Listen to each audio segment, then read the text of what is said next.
আসসালামু আলাইকুম, শুভ সকাল সবাইকে। দেখেন, সকালবেলায় শীতের মধ্যে ছয়তলা ছাদের উপরে একটা কুকুর এসা প্রচন্ড কাঁপাইতেছে শীতে। আমরা মানুষ আসলে সহ্য করতে পারি না এত পরিমাণ শীত। আল্লাহ তাআলা আমাদেরকে মানুষ বানাইছে, আলহামদুলিল্লাহ, কত ভাগ্যবান আমরা। আর এইভাবে পশু প্রাণীরা এই শীতে কিভাবে খুব মানে ঠান্ডা, এত পরিমাণে ঠান্ডা যা বলার বাহিরে। ছাদের উপরে তো নিচে না থেকে ছাদে উঠে আসে মাঝে মধ্যেই।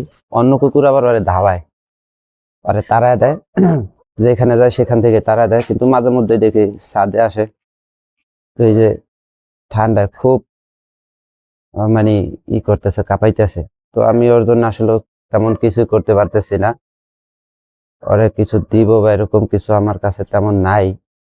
আমার পরিত্যক্ত যে ওর একটা পুরানো খাতা অথবা কম্বল বা কোনো কাপড় চোপড় বা একটা কার্টন। তো খুবই খারাপ লাগলো বিষয়টা দেখা সকালবেলা, যে একটা কুকুর এইভাবে শীতের মধ্যে কাঁপাইতেছে।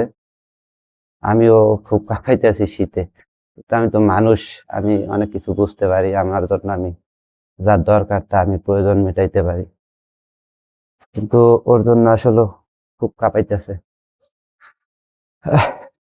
যাই হোক, আল্লাহ পাক আমাদেরকে মানুষ বানাইছে, আলহামদুলিল্লাহ, আলহামদুলিল্লাহ, শুকরিয়া যে আমরা যা মন চায় তাই করতে পারি।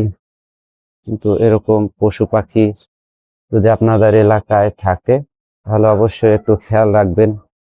আর ওর জন্য আমি কি করবো আসলে কিছু পাইতেছি না, দেখি কিছু একটা করার চেষ্টা করব।